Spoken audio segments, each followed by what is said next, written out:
Well, good evening, everybody, and welcome back to another episode of Last Stop Waterfowl Outdoors Podcast. As always, I'm your host, Jacob Robry. And guys, I'm excited to be back in the studio again with you as I am for every episode. And if you're streaming us through audio, thank you. Chances are you're catching us on your favorite podcast streaming platforms. But if you're streaming us in video, watching us on YouTube or any other of our social media platforms, we appreciate you guys tuning in. You get to look at a face that is literally made for radio in every episode that you guys tune in with us on YouTube. So thank you so much for tuning in to all new episode. Guys, we are already on episode 3 of season 6 here on the podcast. It's hard to believe. We just wrapped up waterfowl season. We're already back at it, kicking off season 6. And we're not stopping, it doesn't look like. So, guys, we hope you enjoy talking waterfowl with us or whatever it is, wherever we go in the outdoors, whatever the topics may be. We appreciate you tuning in with us as always. And if you enjoy the content, which hopefully you guys do because you're streaming us or you're watching us on social media, we appreciate you if you share it with your friends, share it with other outdoorsmen, and we appreciate you sharing that content. We thank you so much. But guys, this episode, I'm really excited specifically about this episode. This is an episode that I've been wanting to do for quite some time. We have a special guest, or actually multiple special guests on the show with us this week. And this is a company that you guys are probably familiar with. If you on social media nowadays, whether it's Instagram, whether it's YouTube, whether it's just any kind of social media platform, IG, TikTok, all that type of stuff, and you are a waterfowl hunter, specifically in the South, you probably have heard the company or the term Full Plume, guys, out there. They have a big social media presence. And tonight we are going to welcome Jacob Galatas and Meagan Gautier on the show with us from Full Plume. We're going to get their story because it is honestly a story that fascinates me. They have something unique going in the industry, out there that not a lot of people are doing right now. And to see the youth in these two individuals and kind of their love and passion for the outdoors, not only the outdoors, but the traditional side of the outdoors in waterfowl hunting, it's something that's kind of breathtaking to me as a little bit older outdoorsman and waterfowl hunter. So without further ado, we are going to bring Meagan and Jacob in with us. We're going to let them introduce themselves, and we're going to let them tell their story to all of you who are streaming with us tonight, guys, because it is an interesting story, like I mentioned. So let's see if we can get them in and get them on with us. All right, guys. Jacob, Meagan, how's it going tonight? Good. How are you doing? Good. I'm doing great. Thank you guys so much for joining us on this episode. And really excited. Like I mentioned, I'm sure you guys could hear in the green room, we're excited to have you on. I'm sure that the listeners are going to be extremely excited to hear this episode, because you guys are making quite a name for yourself in what you do in your niche in the market. And I'm going to kind of let you guys explain who you are, first of all, where you're from, and kind of what you guys specialize in. Yeah, no. So I'm Jacob Galatas. I was born and raised in South Louisiana. I moved up to Mississippi for my senior year of high school, where I met Meagan. We started going out. But my family has hunted, specifically duck hunted, in South Louisiana since way back. I mean, back when you could make a living doing it. And so it's always sort of been in my blood to hunt and duck hunt in Louisiana. And so there's like a ton of tradition baked in already that I really feel is important to continue moving forward with. So I don't know if you have anything else you wanted to share. Yeah, I'm Meagan Gautier, as you mentioned a minute ago. I'm another co-owner of Full Plume, and we're really excited just to be kind of talking and sharing our story. We hadn't really been on a bunch of podcasts yet, so it's neat to kind of get to interact with more people about it and kind of tell what we stand for. Well, it's coming, Meagan. I can promise you, this isn't going to be your first one that y'all do. As you get more accustomed and meet people, you guys are going to find out, that it's going to kind of snowball from there, because what y'all are doing is very, very interesting. And first of all, Full Plume, the name, I absolutely love it. I'm going to be honest with you. Kind of fill us all in on how that name came about. Yeah, so obviously we all know, like, you shoot a duck at the end of the season, it's plumed out. We say it's full plume. Yep. So a lot of our antique inventory has lived like a long life, just like a duck at the end of season. Like, it's got to make it through countless hunting seasons, like some of these old decoys, countless hunting seasons to get to the point where it becomes like a collectible for us. And it develops this patina over time. And so we like to think of like that patina as like our like inventory becoming full plume. And so that's where the name came from. That's pretty cool. That makes a lot of sense if you think about it. Yeah. And you know, for those of the listeners out there who may not know what full plume exactly is or does, take the time to kind of share, because I like the slogan you guys, and I have it written down here. I don't want to mess that up, but the slogan that you guys go by, when I looked at it, it says connecting, basically something about connecting you to your heritage. Yeah. And kind of delve into that, if you don't mind, kind of explain to everybody listening out there what it is that relates to and what you guys do at Full Plume.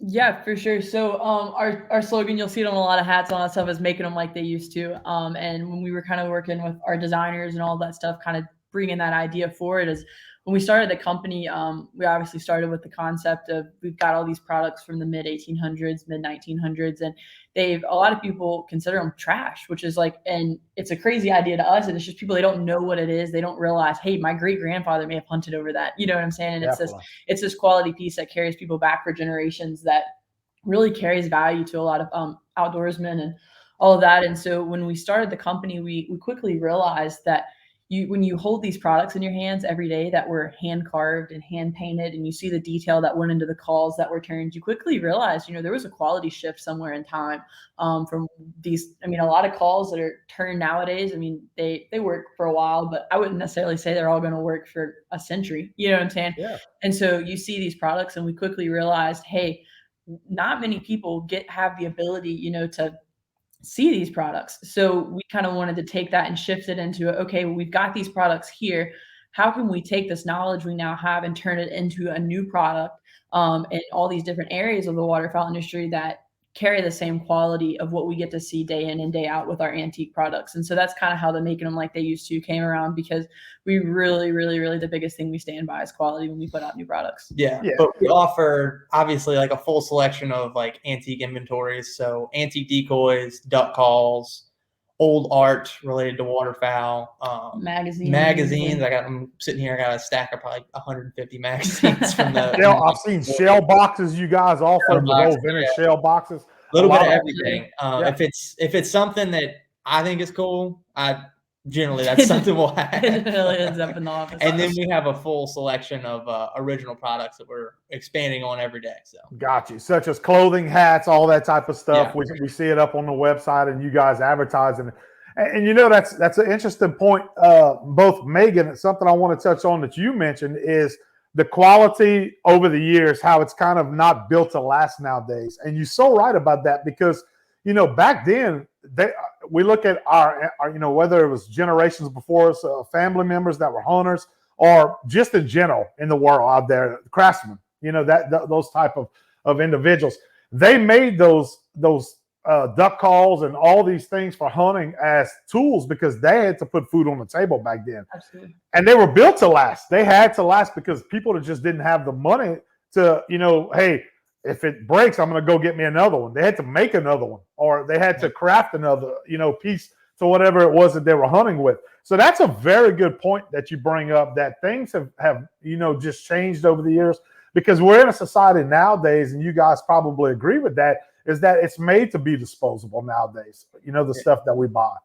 For sure. Yeah. And it's made to be like really, really useful for a short amount of time. Like, so it's got to be ultra realistic, ultra shiny. It's got to catch your eye. It's got to be like really, really vibrant for a year. And then everything sort of just falls off. That's a very good point. That's something we're trying to like sort of buck the trend against, is like, there's a lot of old school styling too, that like, we don't need a decoy that looks just like a gray duck or just like a pintail to work. Like, there's a certain amount of heritage and skill associated with this like sort of old school style of hunting. And I think that's important, just as important as anything else. Yeah. And that's another good point that you bring up. That's interesting, because, you two are obviously a little younger than I am. So you're of a different generation than I came from, probably. And, you talk about decoys not necessarily having to look like that. As being waterfowl hunters, which now you both are, obviously waterfowl hunters, I see guys get online and they talk about buying, the most expensive 6 decoys that they get because they look the most realistic. To where, once again, our ancestors were hunting over hand-carved decoys. They were hunting over the original deep decoys, the inflatable ones. I don't know if you guys remember those or not. Got a box sitting right here. You probably got a box in there because that's tough to find nowadays. But, I mean, that was the most unrealistic, really, duck decoys, and they killed hundreds, if not thousands, of waterfowl over those decoys. So my question is, what are your thoughts kind of on that, the way society looks at it now when they're, buying decoys and all that versus the old ways of looking at it? What's your opinion on it, both of you? Well, personally, just watching how we hunt a lot of divers just in general. Yeah. And so I'm looking for maximum visibility regardless of like carve, anything. I can just throw big white and black blocks out in a pond and up here on a catfish pond and get dougherty piling right into the decoys. They don't give a rip. Yeah. And so I think that's definitely true at home too with teal and divers too. And so I know it really doesn't make that big of a difference how realistic decoys are to a lot of birds. I can see some guys, I know public land up here, you can sort of get real finicky mallards. You're talking about the stalest of the stale birds on some of the land up bottom there. of the flyways, they've seen it all. Yeah. And so the realism does help in situations there. But other than that, if you're talking about you got a nice rice field or something, the chilies, there's no reason that you need like 5 dozen fully flocked avian X. It's unnecessary. So correct. And it's refreshing to hear somebody say that now, because especially with the younger generation, and I'll probably refer to you guys, so I don't mean to offend you when I say that, but I just think of it as being younger than me. But yeah, it's refreshing to see somebody of your age and generation say that nowadays, because the biggest thing that we could do is if we're trying to grow this sport, that's kind of what I'm trying to say.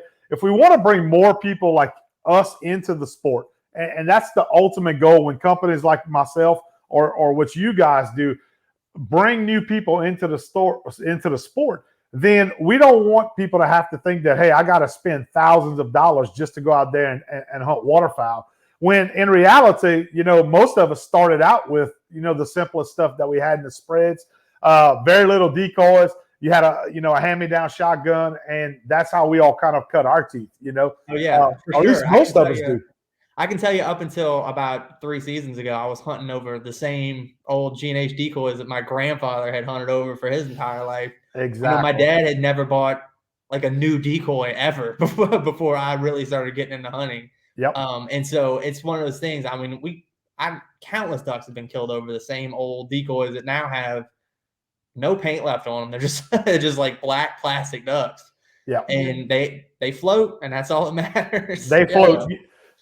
Go ahead, Megan. I'm sorry. Oh, yeah, I was just saying, it's cool to see a company like G&H. We were actually on a podcast earlier this morning, and one of the things we were talking about on there was you look at a company like G&H that his grandfather and his dad and all these generations have hunted over the same 36, 40 decoys. And now Jacob and I hunt over them, and we take his little cousins, all that kind of stuff. And it's like, you see the quality that's there. And so when it is finally time, all these decades later, to go buy another set, you go back to those companies. And that's kind of what we want to push with that quality is you go back to G&H and buy another set of decoys, because our kids and grandkids can hunt over those decoys and I won't bat an eye at it. You know what I'm saying? And so it's good to see companies coming back, especially in the past 2 or 3 years. I think we've really started to see some companies in the industry that are really pushing that quality. Yeah. Again. I think there's like a huge revival in the industry of not necessarily like the most realistic things, or like not the camo that's going to hide you the absolute best. Correct. More like of a return to the traditional ways that we grew up hunting. So yeah, not everybody has to have Sitka necessarily, or brands like that are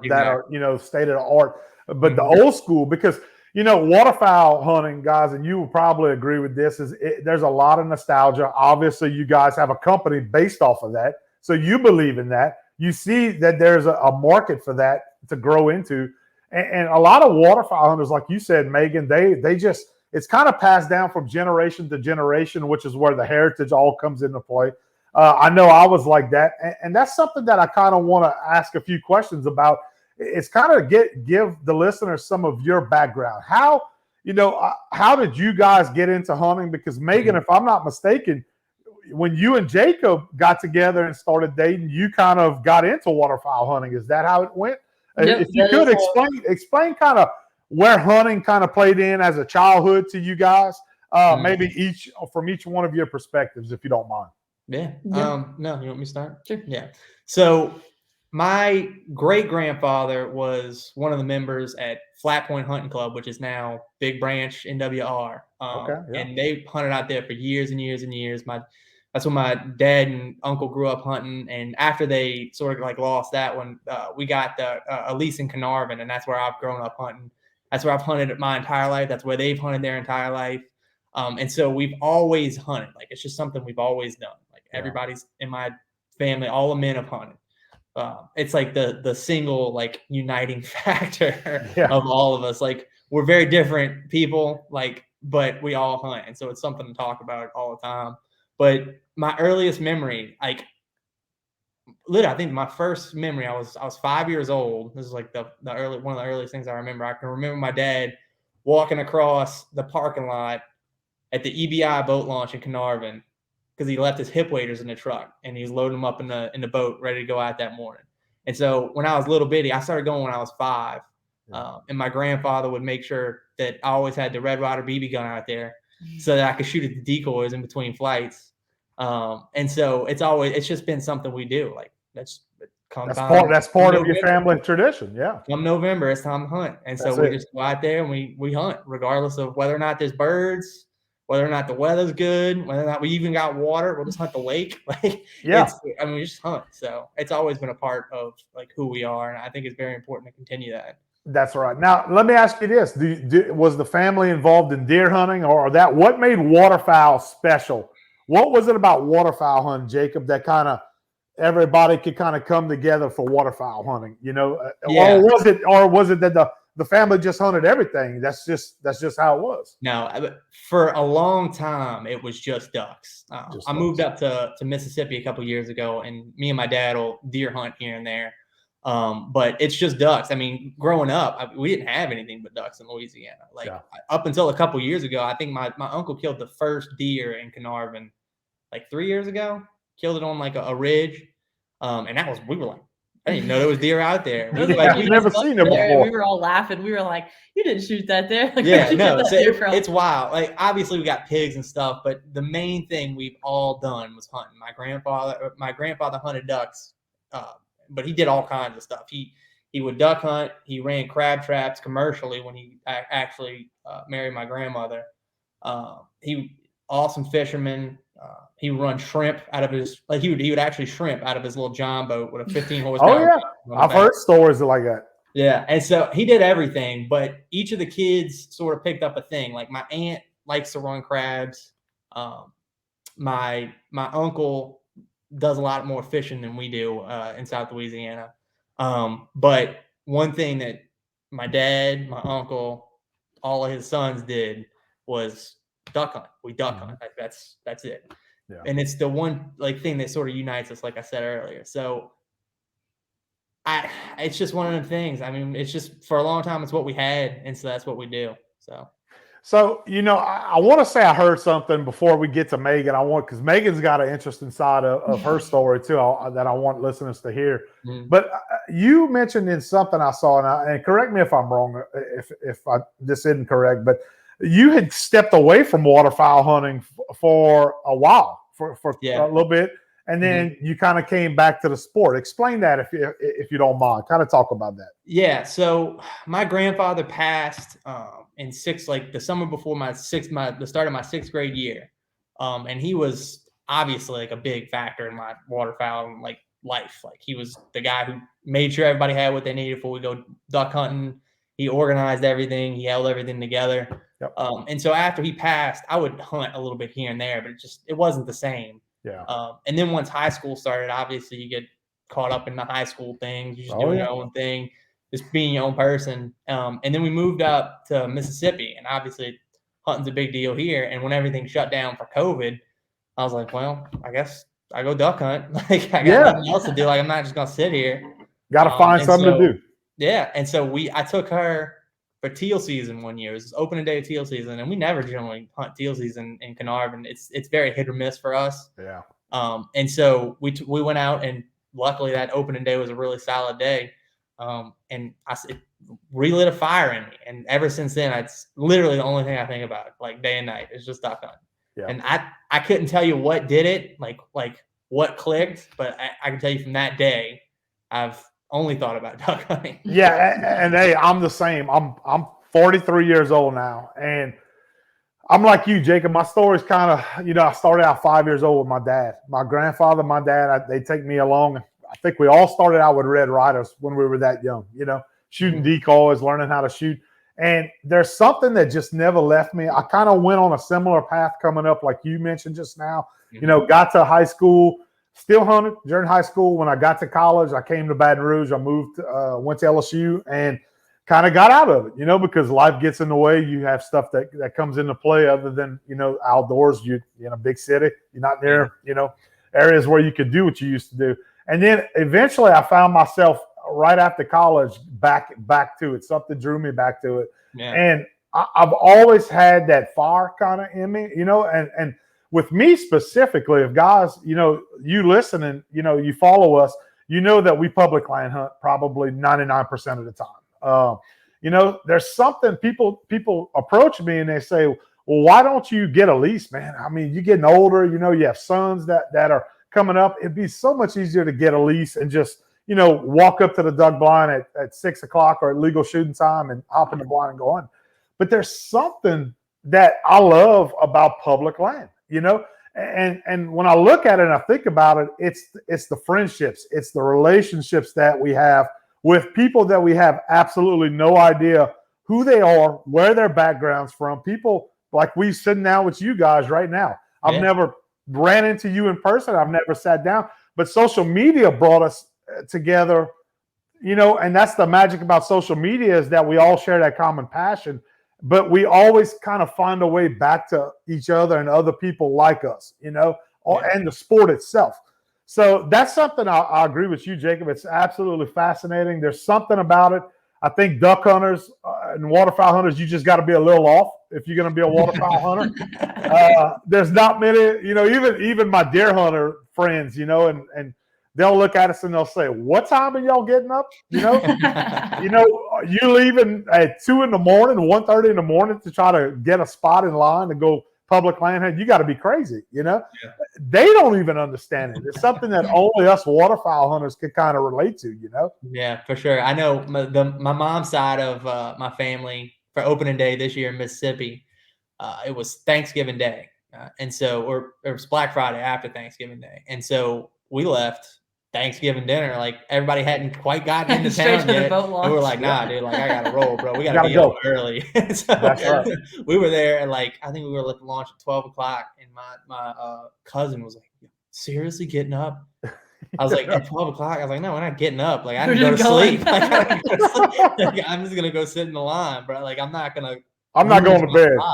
Yeah, because this year was rough. We had no water at the beginning of the season, and I had one hole, and I was like, I don't have a backup, so I'm gonna be the first one there. You better get it if you're gonna get it while you can, Oh, yeah. Jackson, he my oldest son, he a few years ago, he's like, Dad, you always tell me the stories about how you used to sleep in the truck and you do this, and he says there's a specific hole on public land that I've been wanting to hunt. He says we never get it. We never get it because there's always somebody there, and this is the night before, So I looked at him. I said, we could probably get that hole tomorrow. I said, but we're going to have to sleep in the truck if you want to try to get it, He does. You'll do that? He says, you're not too old for that?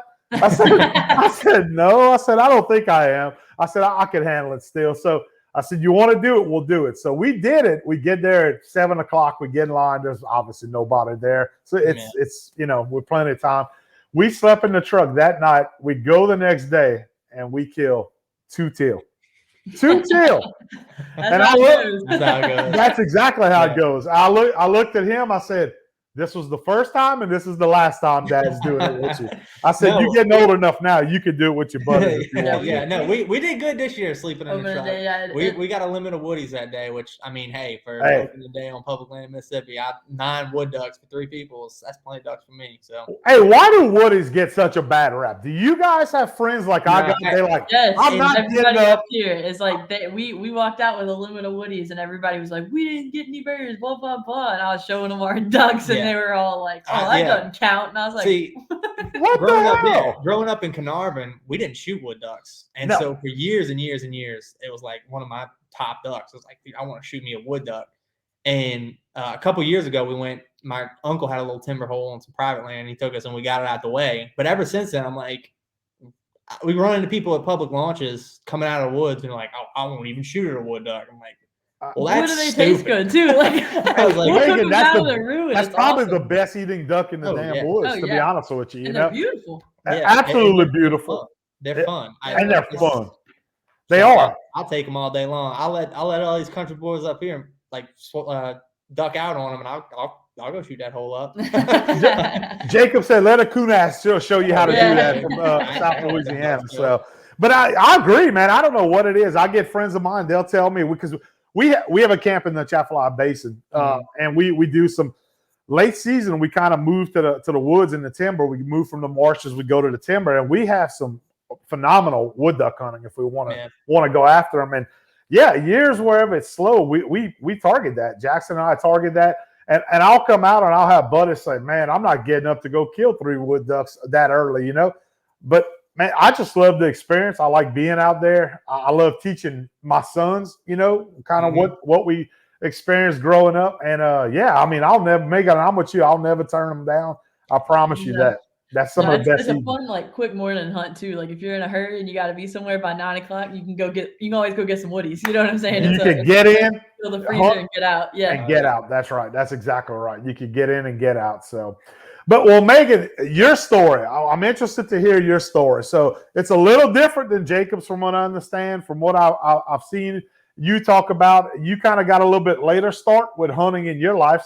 So let's talk about that. Kind of fill us in. What was your first experiences and exposure to the outdoors as far as hunting goes?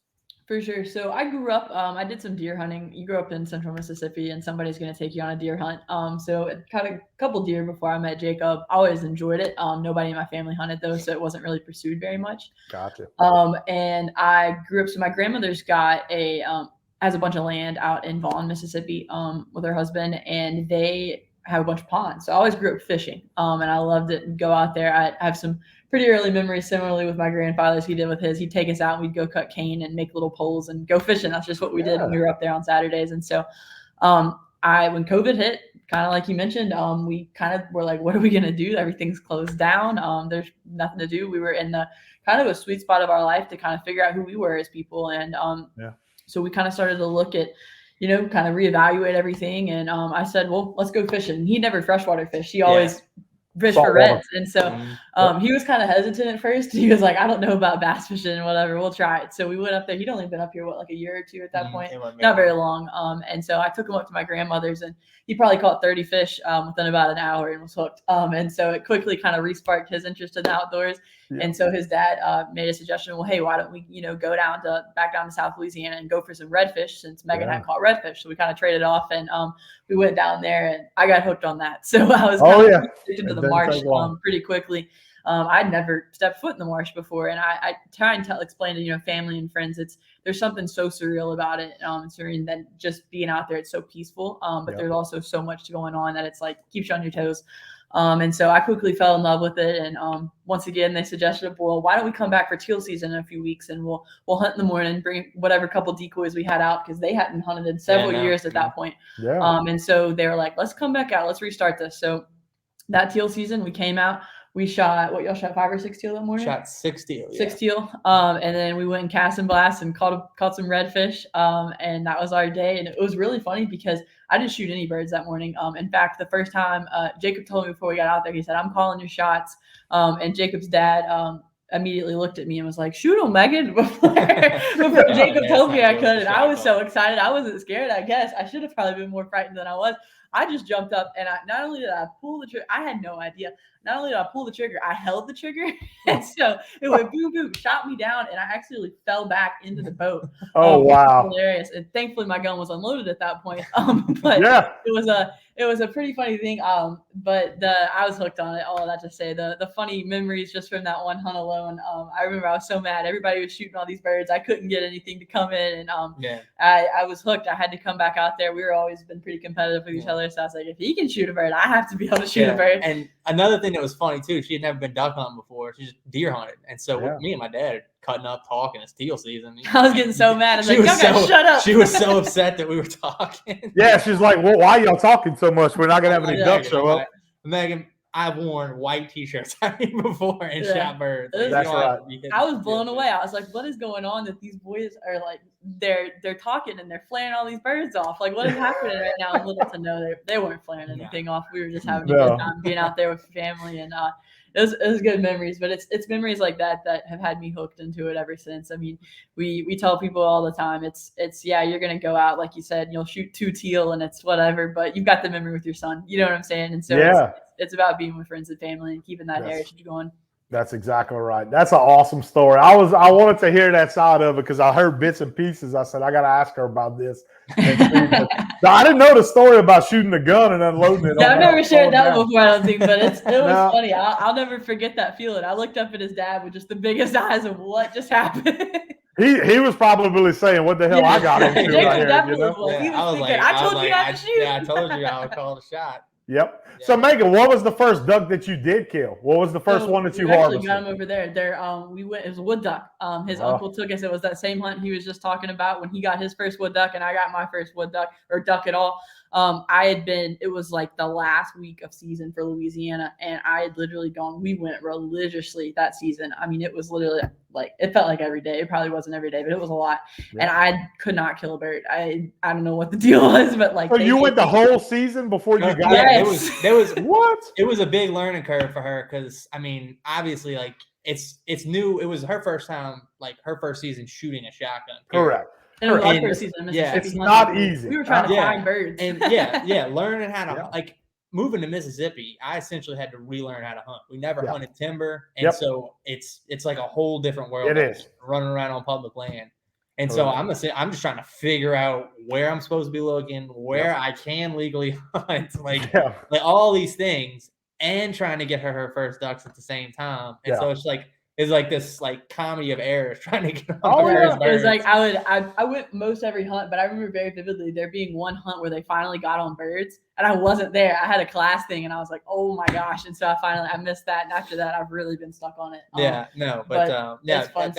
was a cool hunt because we were with my uncle, obviously. Really special, and he brought us out. He had his dog out there, and it was a really neat thing. It was one of those hunts you talk about where you just get to pull your truck up and you're right there and you're like, oh man, this is too good to be true kind of thing. And we walked out about 30 yards and his uncle kind of got me all set up and they kind of flew at first light. I wasn't really sure what was going on because there was just thousands of wood ducks flying by, and I was like, I've never seen anything like this in my life, and doing all their noises and stuff. I was blown away. And sure enough, a drake and a hen flew right in front of me and Jacob, and I shot the hen and he shot the drake, and we got them at the same time. That's awesome. So y'all got the pair of them then. We do. Nice. Yep. That's awesome. That's so cool. Yeah, that is a neat story. I have to admit that. You know, and it's funny. It seems like, Jacob, what was your first duck that you killed? You remember as a child? I know you started. I'm looking at it right now. I got. You got it, Mallory?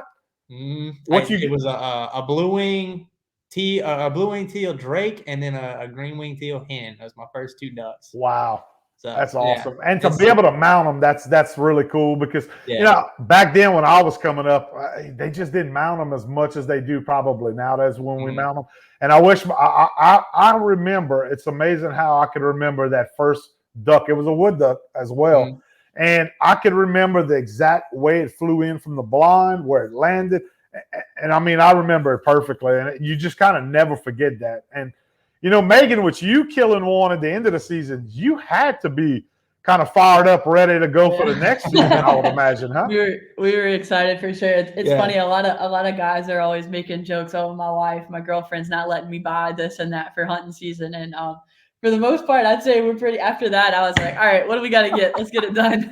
Jacob, you had a free reign on spending that year for waterfowl. Oh, yeah. Oh, gear. yeah. And he did it too. Yeah, no. Oh, I made yeah. sure I had that green light, so I was like, I'm gonna beef up, so we're gonna be ready for next season. We're gonna go ahead. Well, hey, we might need to start a company, kind of start financing all this duck hunting that we're getting into now. You know? Yeah. So, but yeah, that's so cool, and it's crazy because you get out of it like you talked about, Jacob, a while ago, and then you got to kind of get back into it whenever you kind of catch that bug again, and you realize that, hey, you know, I gotta start putting all this stuff back together, decoys, guns, you know, calls, all that type of stuff. Mhm. Unless you just have some of that stuff that is handed down to you from somebody, you kind of got to ramp up and spend a little bit of money to get back into it.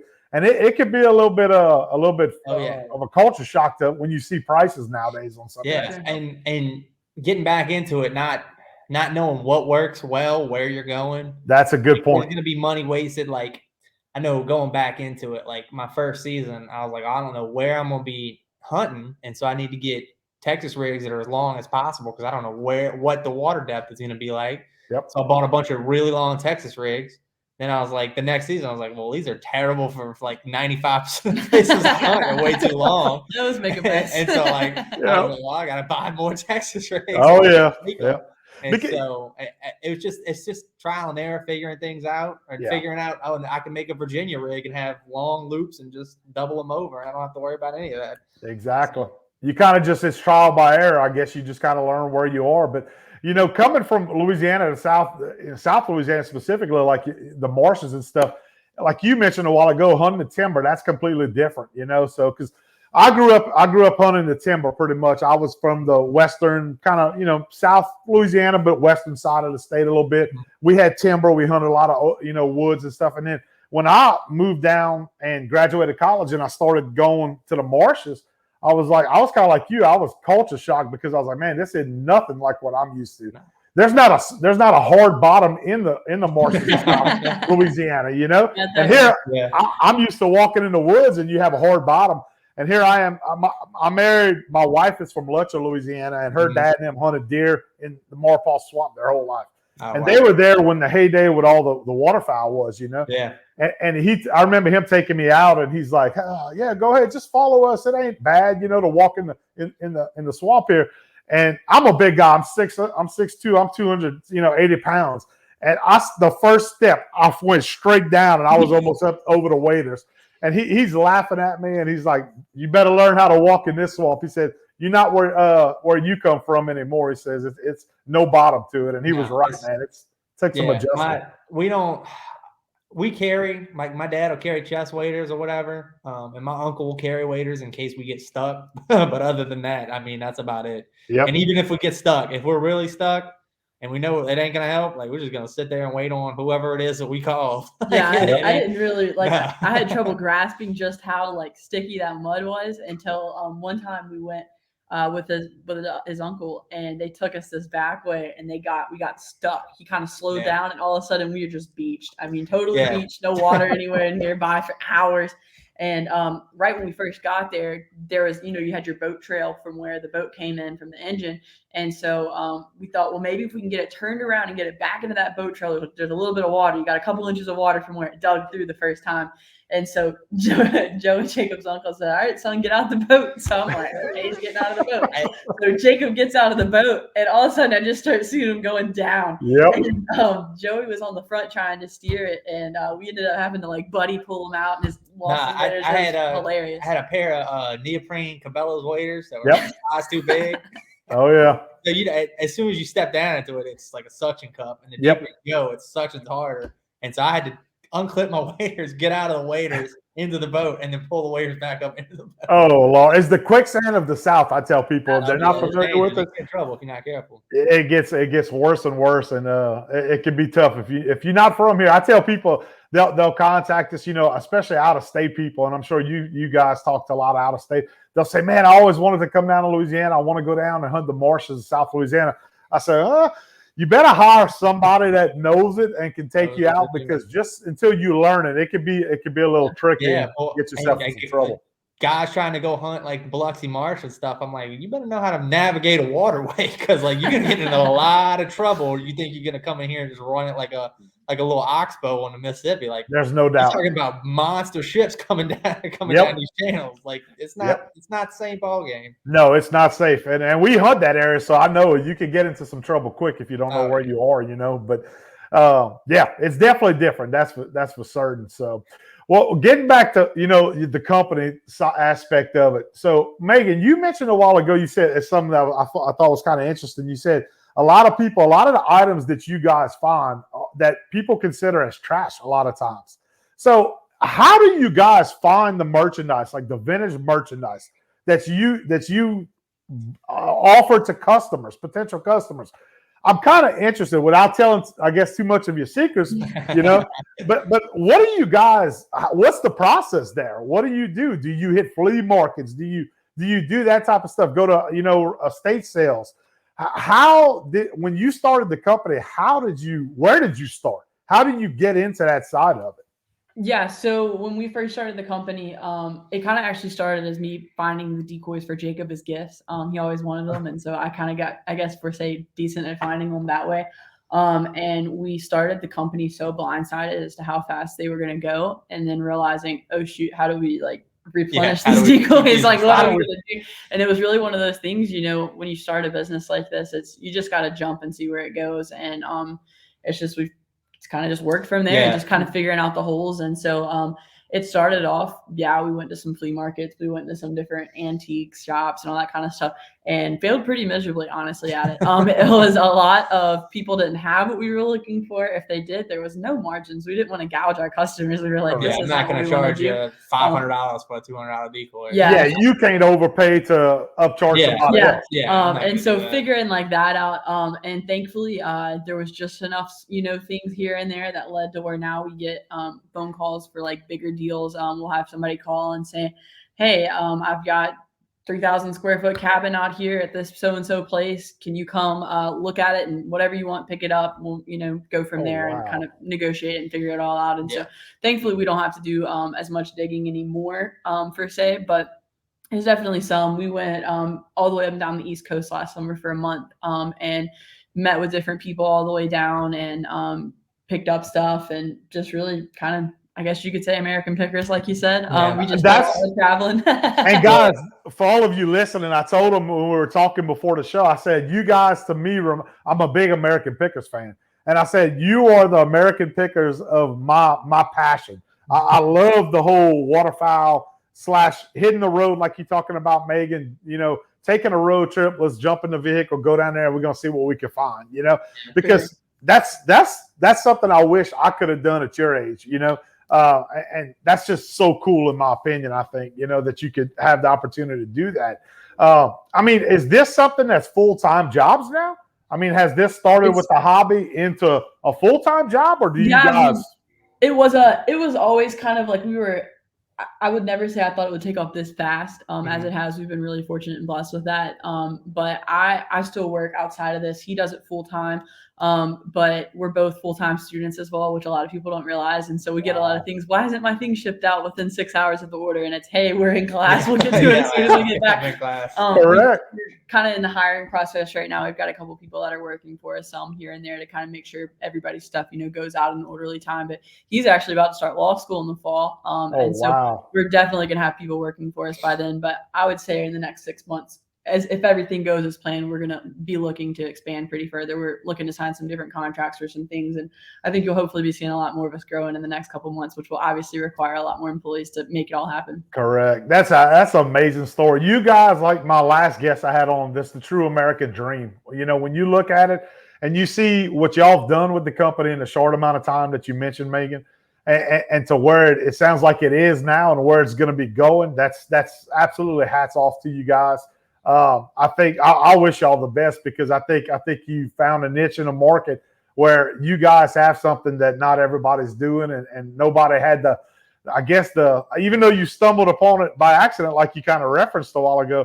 It's just something that's really special, and you guys are carrying on the traditions and that heritage that you're focusing on to generations that may not even know it yet, and that's something that's truly special. That really is. So we appreciate it. Thank you. Yeah, no problem at all. So just to recap this season, how was things for you guys? I know you mentioned no water early on in the year, Jacob, but how was the 2022-23 waterfowl season? Did we help mainly Mississippi, or did we? Yeah, it's mostly Mississippi. Most of Mississippi now. It was certainly better than last year. Yep. I would say we start every year in Louisiana at the same old stomping grounds in the same pond everywhere. The Louisiana was a little bit slow this year. There was a gas line that blew in Carnarvon like the night before opening day. It's the night before, yeah. And so I don't know if that like messed up the birds or whatever, because we had birds before that, but the opening day was slow. And then it was kind of weird on and off until that freeze. Yeah. And we didn't actually make it down to Louisiana for the freeze, but we got some reports from some buddies that hunt in the same area that they were killing widgeon and mallards and all kinds of stuff out there, which, I mean, we ain't killed big birds like that out there in how many years? Yep. It was different. When that freeze hit this year, I think you guys are know Nate Verdon, who with Fall Inside. Nate's a friend of mine. Yeah. And we had that conversation. We had him on the podcast. We talked about it, and he said, it's weird this year. He said it's just kind of odd. And he said, birds that held in places traditionally, he said over the last couple of years, we haven't seen birds there. He said, but the areas that those birds had shifted to, he said, now this year, he says, it's almost like they follow in those old traditional flight patterns, and they're not in those new areas this year. Yeah. And whether weather, that freeze and all that type of stuff we talked about played a factor in that. Who knows for sure, but I agree with them on that. I thought that was an interesting point, because we saw like mallards return to areas that guys hadn't, harvested them in the last several years, or maybe even the last decade. There's more mallards, I can tell you this, that were killed this year in Louisiana than I could remember in probably quite some time. You know? Absolutely. For sure. Yeah. And Mississippi was certainly better than last year. We had consistent birds pretty much all the way throughout. We got a real solid push with the freeze. And if you had open water, you pretty much had birds. Yeah, we had about like one little 10 by 10 yard like hole on our catfish ponds that we hunt up here. And it was so cool. We almost thought we were gonna have to turn around because it just looked like thick ice across the whole thing, all the ponds. And finally we got out and started looking, and there was the hole. And so we were like, guess we're doing this. It was cold. Yeah. And so we did it, and we had a 3-man limit within about 5 minutes. So it was well worth the wait on that one. That's awesome. Jacob, I think your accent from South Louisiana kind of rubbed off on Meagan just now. I picked up on, she said right here. She said right here. I heard how she said that, and that's not Mississippi. Well, we were down there last weekend. His accent has been out this week, though. Now that you say that, I've been thinking about it, and I was like, he says it comes and goes. If I spend a lot of time around my family, it comes especially out. Like his grandmother and stuff, he starts to say New Orleans like it's one word. Yes, that's when you said it just now. I picked up on it immediately. I was like, she shifted right there on me. I said, oh gosh, that's funny. That's funny. And I'm like that too, because when I'm around my parents, it's a little different accent than when I come down more south, where we live here in Gonzales. And it's funny. They'll tell me, I picked up on that. You talking different. Like, yeah, it's just how it is. But I picked up on it. So I think you're rubbing off on her, Jacob. She's picking up on that a little bit. Yeah. So let me ask y'all this: Mississippi cooking or Louisiana cooking? Louisiana cooking. But we go down there to eat. That's about it. That's been the biggest adjustment after hunts. Is like up here. I mean, you have to stop at McDonald's. Like I leave Carnarvon. We stop at the green store and we get po' boys to drive back. Yep. The green store. I got turned on to the green store. The pork chop po' boy. Really? The pork chop po' boy. If you have not had that one, definitely check that out when you guys in that area. That sounds so good. Oh man. I had never heard of that. What were you saying? I had never heard of the green store. Dude, it's so good. The green store is the best. But I've been going there since I was a little bitty kid. It's so good. Yeah, if we don't go there, we'll head over to Shortstop Po' Boys over in Transcontinental. Yeah. And it's good too. Oh, it's so good. I guess you have to be a local to kind of be familiar with that. But I went hunting with my buddy Charlie Perlow. He owns Game Changer boats, and he's like, man, we're gonna call in to the green store on the way back, and pick up a pork chop po' boy. And I looked at him. I said, boy, you excited about that, huh? And he's like, I'm telling you, you never ate over there. You got mad at me. And I'm like, man, Charlie, I never even heard about that. I didn't grow up here. And he's like, I'm telling you, it's the best damn po' boy you ever ate. He wasn't lying. He was not lying, Megan. I was like, I'm all in. This boy can eat when I'm ready to eat. And I was like, yep. I was like, we're going to definitely be back. And Jackson, I've taken him now a couple of times. He's like, Dad, let's call the green store. And you call, for those of you who don't know the green store, you call an order in when you're coming back from hunting. And I don't know if y'all have experienced this, but this little lady, she says, green store. Whenever you call, she sounds like a little Oriental woman or something that answers the phone, and it's the funniest thing. We always laugh at it. But guys, if you're in that area, you definitely have to check it out. It's so good. Yeah, you usually walk, will go in and the culture that's in there. Yeah, the characters you see in the green stores. Awesome. It's second to none. And it's funny because it's always chock full of camo. Everybody that's in there just like the duck line, and they all got they either got their duck hunting clothes on or their shrimp boots on. That's it. And the Chalmette Reeboks. Yeah, that's it. Yep.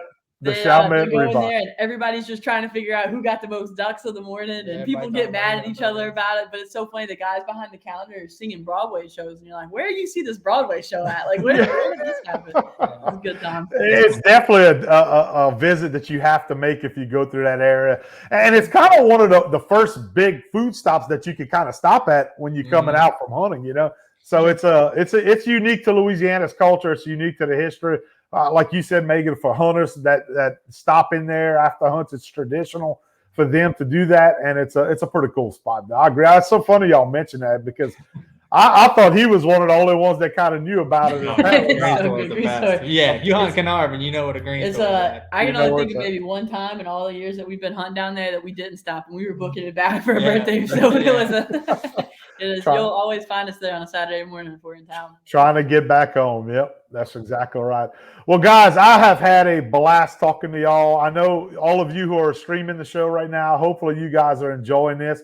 For everybody out there right now who's interested in visiting visiting you guys online, whether it's social media, checking out your products, all that type of stuff, fill everybody in on where they can contact you, what social media platforms you guys are on for them to be able to get in touch with Full Plume. Yeah. So we've got our website. It's fullplume.com. That's where things are kind of regularly posted. You'll see stuff on there, but the fastest way to get your hands on our products is probably unless you're looking for like shirts and things like that, but our weekly Sunday at 4:00, generally almost every week we have a drop now. We used to do a daily, like one item. Now we just do a big drop on Sundays, 4:00 and that's Central Time. Okay. And you can find all of our products on Instagram. It's just full.plume. And so that's the best way to like see things as it comes.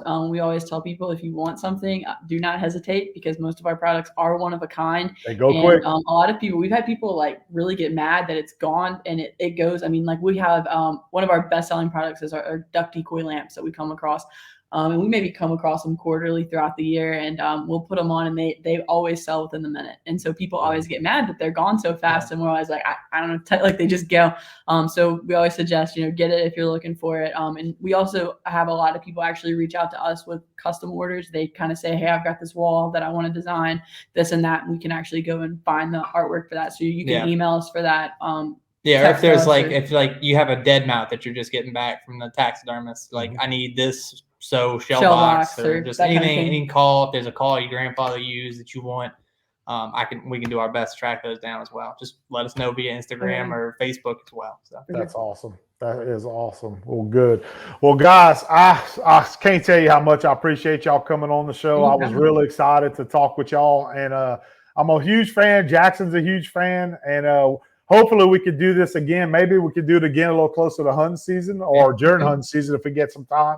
But anytime you need support from us, we are here for you guys as well. We are willing to help in any way we can. So thank y'all so much for being on with us. And last question, I got one more question, Megan, for you.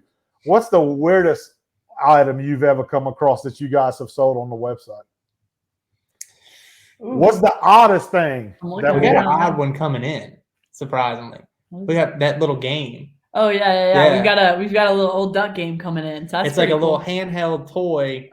It's like those old games where you had the little balls that roll around and you have to land them in the little socket. And it's a duck. And each hole is a different species of duck. So we got one of those coming in. That's gonna be. I think that's pretty cool. Yeah, that is pretty cool. I mean, we've had some. These are not necessarily as unique as they are. I just found them weird. Not growing up in the hunting industry, I'm kind of looking around as we'll get those decoys. Were they Flambeau that made the ones that you smash? No, over that's water? the deeks, where you take them and you just smash them over the water and they kind of like. And that's the ones, the self-inflating deeks. Yes, that we were talking I've always about. found those to be really weird. But Megan, you used to buy those, and I don't know if y'all had. I know you mentioned that y'all had some around, but they used to come in a flat box. And I mean, that's what we got. I just shipped out a flat box full of inflated deeks to a guy in Missouri who bought them for his duck camp. Really?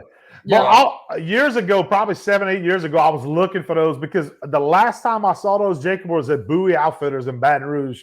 They had them for a while, and then I had picked some up, and eventually they just got wore down. And years later, I went back and I looked for them, and I even went to the website, and I could never find them. So they must have went out of business. It's hard. Like we'll find a lot of them, but a lot of times they'll be dry rotted just because they're made out of rubber. Yep. Sitting on some decent ones right now. I'll send you a couple. Oh, that's they're in awesome. Good shape.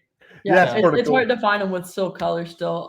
But I'll throw this in really quick with our website stuff. We announced it on our podcast earlier this morning, but we've actually got a line of leather goods coming out that we've produced that are going to be made in America, completely sportsman-oriented leather goods. So that's probably the biggest thing I guess we've got coming with what you kind of mentioned previously with our website and stuff. Awesome. So that'll be coming out in about 2.5 weeks. So you can find that. That's the same thing on the Sunday at 4:00. It's going to be coming out. So we're super excited with that. Well, that's awesome to hear. You guys need to come down to the Louisiana Sportsman Show one year because I think y'all would make a hit down here. They just had it in Gonzales here this past weekend, and I'm telling you, the people that were at that show, it was this year was the first year where it really came back strong since the pandemic. There was people everywhere this year, and the vendors that I talked to, we interviewed several vendors specifically, waterfowl related, that type of stuff that were there. And they told us, they said, we coming back. They said, this is a great show. It was a good show for them. So that's awesome. Yeah, we've got a couple of shows on the calendar. We'll be at Ducks and Delta Waterfowl and a few other in the fall. So we're definitely looking to expand, especially as I get out of school and everything else. We'll be able to easily travel more and make it Correct. Got to wrap all that up first before you can have a little bit of fun, huh? For sure. So, well, guys, thank y'all so much. And we appreciate it. Like I mentioned, thank you so much for coming on the show with us. I hope y'all enjoyed it. And hopefully we'll get to do it again soon. Absolutely. Thank you for having us. Y'all take care. Best wishes to all of you. Thanks. Okay, y'all have. Well, guys, there you have it. Man, I can't tell you how much fun I had on this episode. I truly was looking forward, like I mentioned, to having Megan and Jacob on the show to tell their story. Full Plume, you guys, if you do not know who they are, you're doing yourself a disservice. You need to go and check out Full Plume. And check out all the awesome vintage waterfowl gear that they have available for you to purchase because it is truly pieces of our heritage when it comes to waterfowl hunting and our craft and our sport, guys. They have some amazing stuff that they have on their website. And like Megan mentioned, every Sunday they have a new product drop. So if you follow them on social media, if you follow them on whether it's their website, their social media platforms, whatever it is, they will announce what is dropping every Sunday for new products out there. And it is some phenomenal products that I always see on the site. So I'm going to be placing an order myself here shortly with them. I know Jackson's been after me to get some stuff, and we're going to be doing that this year and giving them some business because they are some phenomenal people, as you could tell from the conversation that we had with them on this episode. But check them out, guys. Full Plume at fullplume.com. Also, don't forget to check out our great sponsors that help support the show and the podcast. And like I mentioned earlier, guys, if you're streaming us on audio, check us out on all your favorite podcast platforms, whether it's iHeartRadio, Amazon Music, Apple Podcasts, Spotify, all the major platforms. You can find us at Last Stop Waterfowl Outdoors, as well as our social media platforms. You can rewatch this episode right here on our YouTube channel. Or also Facebook, Instagram, and TikTok. You'll find us everywhere where social media is available to you guys. Well, until next time, this is Jacob with Last Stop Waterfowl Outdoors. Y'all take care, and we'll see you again soon, guys.